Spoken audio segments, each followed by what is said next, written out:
Contoh di Quran Firaun. Ibu kenal Firaun?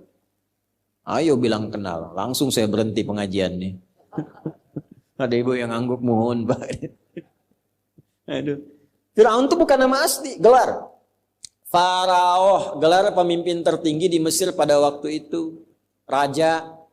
Maksudnya apa? Kalau diberi kedudukan tinggi, hati-hati akan ada potensi-potensi penyimpangan. Harus paham orang sekitaran, mitigasikan siapa orang terdekat, siapa yang membisikkan, kalimat apa yang diberikan. Korun bukan nama asli. Ya. Koroh asalnya, yang punya harta banyak seperti sebenua. Hati-hati kalau punya harta banyak, semakin naik harta, semakin ada potensi penyimpangan. Potensi dengan harta yang menyimpang disebut bago, potensi kedudukan yang menyimpang disebut togo. Idhab ila fir'auna innahu togo, inna qaruna kana min qaumi Musa fabago. Kalau belum kaya, gayanya biasa, nyapa, jalan masih bisa assalamualaikum. Sudah jadi crazy rich, richnya hilang, crazy-nya muncul. Udah pamer, flexing, macam-macam. Potensi penyimpangan bisa terjadi. Balik lagi, terapkan rumus ini kepada hadis tadi. Ada seorang sahabat jatuh cinta. Ada seorang perempuan. Nah, jatuh cinta ini akan terjadi dimanapun. Termasuk jamaah-jamaah ini nih. Hati-hati bu tuh. Ya, jatuh cinta. Nah, perempuan yang ditaksir ini namanya Ummul Qais. Kata Ummul Qais, nah ini panduan bu, bagus. Kalau kamu mencintaiku, ikut hijrah, ikut Nabi. Ah, mahal itu bu. Ini standar. Kalau ibu, bapak cari menantu, standar yang pertama, ini jarang dibahas di hadis ini. Cari yang pertama itu ukurannya, standar imannya yang dekat dengan Allah dan Rasulnya. Fadfar bidatid dini taribat yadah. Kalau pilihan pertama ini lekat pada imannya, akhlaknya, kemuliaannya, pasti rumah tangganya bahagia dan beruntung. Kenapa? Karena asbabnya umumnya orang cari dua hal. Maaf, kalau bukan materi, harta, kedudukan latar belakang, atau tambahan dari fisikal, itu wajar. Pilih gantengnya, gitu kan? Tegapnya, cakepnya, dompetnya, nah itu biasa. Yang perempuan cantiknya, anggunnya. Cuma kalau berumah tangga ukurannya semua material, fisikal, nggak akan langgeng. Cantik memudar, begitu cantiknya pudar, nah, pindah ke yang lain. Materi bisa berkurang, begitu berkurang, cari yang lain. Alih-alih sayang pada suami, perhatian pada suami orang. Alih-alih cinta pada istri, mulai beralih pada cinta pada istri orang lain. Maka apa yang menjaga itu? Agama. Nah ini Ummul Qais ini ngasih syarat, saya mau hijrah, kalau cinta ikut hijrah. Boleh bapak terapkan. Anak bapak perempuan yang naksir 3 orang datang ke rumah, tanya, nama siapa adik? Ya, saya Torik pak. Coba baca surat At-Torik. Baca. Alhamdulillah, bagus, masuk list 1, ya kan? Adik siapa? Mulai gemeteran, gitu kan? Saya Ibrahim pak, baca Ibrahim, surat Ibrahim, surat 14, lancar, gitu kan? Yang ketiga, coba baca, gitu kan? Waduh, gak lebih repot lagi karena panjang. Abdi Yusuf pak, cuman panggilan sehari-hari, kulhu. Apa-apa, sekarang mulai marak tuh, mau nikah hafal Ar-Rahman dulu, gitu kan? Walaupun namanya Asep, hafalannya Ar-Rahman. Gak apa-apa itu buat ngejaga. Cek, lihat sholatnya, lihat agamanya. Apalagi musim-musim seperti sekarang. Ya, yang kadang-kadang untuk nikah, masuk Islam hanya sekedar masuk buat nikah. Cek kepastiannya. Nah ini, yang pertama, ini jarang dibahas nih kajian 1 ini. Maka lelaki ini memutuskan karena saking cintanya ikut hijrah. Pelajaran kedua, cinta itu kadang-kadang awas membutakan pikiran. Maka ditimbang.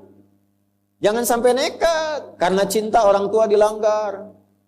Hati-hati itu. Diukur dulu, ini ukuran ikutnya benar enggak? Hijrahnya dengan siapa? Dengan Nabi Muhammad sallallahu alaihi wasallam. Oh, pasti benar, pasti baik, pasti bagus. Ya kan? Tapi tiba-tiba anak ibu perempuan ikut laki-laki, nggak jelas ikutnya kemana, tinggalkan orang tuanya. Kita hijrah, bukan hijrah itu mah diculik. Hati-hati ya, nggak ada kawin lari itu. Capek. Di mana-mana kawin tuh duduk, diam, ya. Penghulu kawin lari, capek. Gimana bisa lari itu sambil nikah sambil lari? Ya. Jangan sampai dilanggar. Yang rawat bapaknya, yang rawat ibunya, uangnya habis. Taat pada ibunya nggak ada, pada bapaknya tertinggal. Kok tiba-tiba bisa taat pada orang baru dikenal, akad aja belum? Oh, hati-hati. Dulu. Kalau mau nikah itu, laki-laki datang. Ketemu bapaknya. Setelah ditanya semua macam-macam, nanti diberikan 40 hari waktu. Ini mematangkan diri, yang perempuan diajarkan oleh ibunya. Dalam masa menunggu itu si perempuan dikasih daun pacar. Kalau sekarang hina itu. Nah, proses menunggu itu disebut pacaran namanya. Ya. Proses menunggu disebut pacaran karena si perempuan dikasih daun pacar menunggu 40 hari sampai matang, diajarin sama ibunya. Ya, kayak pami jadi istri kieu, ini teh masak tes pada kieu, suami teh kieu. Dari awal diajarin, yang laki-laki mematangkan diri. Dari mencari nafkah, diajarkan jadi suami yang baik, ngaji yang benar. Begitu nikah, dari dulu coba lihat orang tua dulu. Kalau nikah teh awet.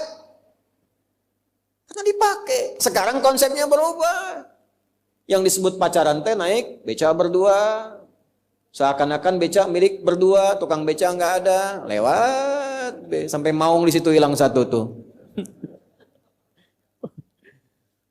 Ustaz, kenapa belum kajian di Istiqomah? Saya tuh bingung, pas lewat saya bilang maungnya kan tadinya 4 tuh, ya tinggal 3. Lewat lagi tinggal 2, kemana itu maung T2 di situ tuh? Alhamdulillah sekarang jadi 4 lagi tuh, udah balik. Nah itu. Nah, sekarang kita kembali. Jadi setelah memutuskan ikut hijrah, berangkatlah ke Yathrib, kelak jadi Al-Madinah Al-Munawwarah, ya. Ini merasa ada yang nggak lengkap, saya takut hijrah saya ini hukumnya salah. Karena motivasinya untuk mengejar Ummul Qais. Apa ini pesan moralnya? Salah satunya sebelum masuk ke hadisnya. Pesan moralnya boleh jadi juga ada yang ingin hijrah. Hijrah itu kan nggak harus pindah tempat. Hijrah itu asalnya berpindah keadaan dari yang kurang baik jadi baik. Dari yang belum dekat dengan Allah jadi dekat dengan Allah. Tidak harus pindah tempat. Kecuali kalau di tempat itu tidak bisa mendekatkan diri kepada Allah. Di tempatnya mau sholat susah, hijrah.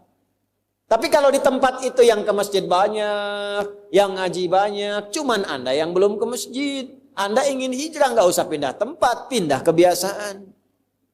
Ini rumah Masjid Al-Ikhlas, tetangga masjid. Jarak cuma 2 meter, speakernya ke arah rumah begini. Belum sempat ke masjid juga, tiba-tiba terfikir, kenapa saya belum mau ke masjid? Tiba-tiba berubah, nah itulah hijrah. Jelas? Tidak harus pindah tempat, bisa di pekerjaan. Ya, di pekerjaan Anda sulit untuk bisa menunaikan sholat.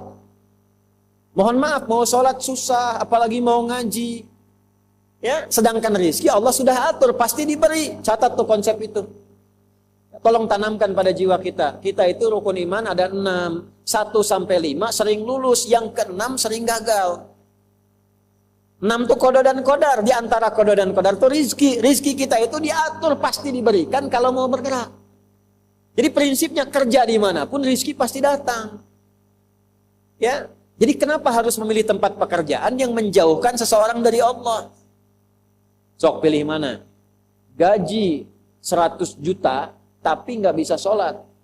Atau gaji 1 juta bisa sholat. Tidak ada pilihan ketiga, 2 ini aja. Oh, pilih mana?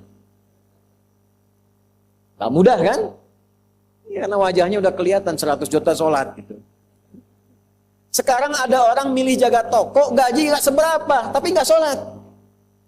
Jumatan nggak sempat, 5 waktu dibatasi.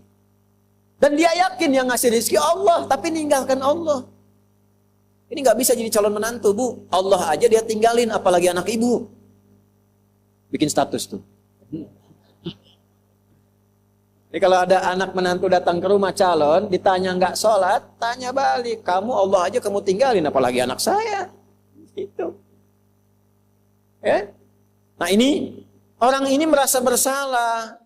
Saya takutnya hijrahnya nggak tulus mengikuti Nabi, tapi karena ngejar Ummul Qais. Dikonsultasikanlah kepada Nabi. Itu sahabat tuh saking dalamnya pengetahuan tentang keimanan, sampai konsultasi. Maka datanglah beliau kepada Nabi sallallahu alaihi wasallam menanyakan, "Ya Nabi, status hijrah saya bagaimana? Saya hijrah saking cintanya dengan Ummul Qais, saya ikuti hijrah ini. Apakah hijrah saya sah?" Nah, kurang lebih begitu. Sama dengan motif yang kesini, judulnya ngaji, padahal ngincer ibunya si Siti itu. Ya, padahal ngincer si fulana, atau ngincer sarapan gitu kan. Atau ngincer peluang yang lain. Nah itu masih kehitung ngaji, atau setengah pahala, atau pindah tuh. Mesti ada kepastian. Ya kan peluang itu bisa dibaca dimanapun. Apakah semua yang ngaji itu nanti semuanya sama ngaji? Kan kadang-kadang ada yang jualan. Nah hukum orang jualan di tempat orang ngaji, statusnya gimana? Dapat ngajinya enggak pahalanya? Kalau dengar ngaji itu sambil jualan, dapat enggak tuh pahala ngajinya? Atau cuma dihitung jualannya saja. Inilah hadis yang mengatur tentang hukum demikian. Hukum haji, ada yang jualan. Yang jualan depan Masjid Nabawi bagaimana? Ini saya mumpung ingat ya Pak Kasdam, izin ya. Nanti bulan depan kalau kajian, yang persit itu, UMKM-nya, itu tolong di depan tuh, dibikin stand. Ya, jamaah nanti beli itu hidupkan. Supaya hidup. Ya, yang persit-persit kan ada UMKM tuh, yang bikin kue, bikin makanan itu sampingkan, jadi sarapan bareng di situ. Ya, hidup. Jadi suasananya betul-betul manunggal sama, nyatu. Itu yang diajarkan Nabi dulu begitu. Ya, makanya Abu Darda bikin warung itu depan Masjid Nabawi. Tapi waktunya sholat. Setelah itu baru jualan. Kan indah ya, jualan nasi uduk. Nah, ngaji dulu, begitu selesai baru jualan. Ya. Ini balik nih, bagaimana hukumnya seperti itu? Maka keluarlah kalimat Nabi yang tadi kita bacakan secara bersanad. Maka Nabi komennya begini. Qala Rasulullah sallallahu alaihi wasallam, "Innamal a'malu binniyat." Ya, saya bahas sedikit-sedikit. Innama adatul hasri li hasril hukmi 'alal madhkuri. Innama huruf pembatas untuk membatasi hukum pada yang disebutkan saja. Jadi ini rumus ya, ini mahal nih kuncinya, ngajinya agak mahal. Kalau baca Quran, baca hadis ada innama di awalnya. Maka hukumnya terbatas pada yang disebutkan saja. Nggak boleh keluar dari yang disebutkan. Contoh gini, zakat itu dikeluarkan pada berapa golongan? 8. Ada di mana? Surah ke-9. Ayat berapa? Ayat ke-60. Itu dibuka dengan innamas shadaqatu. Cara menerjemahkannya, zakat itu hanya boleh dikeluarkan pada golongan berikut.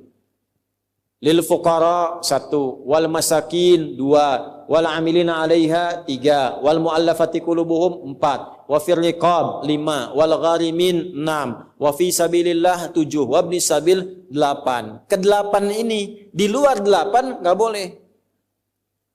Yatim disebut enggak tadi? Tidak, karena tidak disebut boleh enggak terima zakat? Belum tentu. Kalau yatimnya fakir, boleh. Yatimnya miskin, boleh.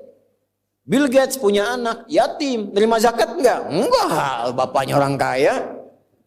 Ya kan? Tapi kalau punya sifat yang tadi, boleh diberikan.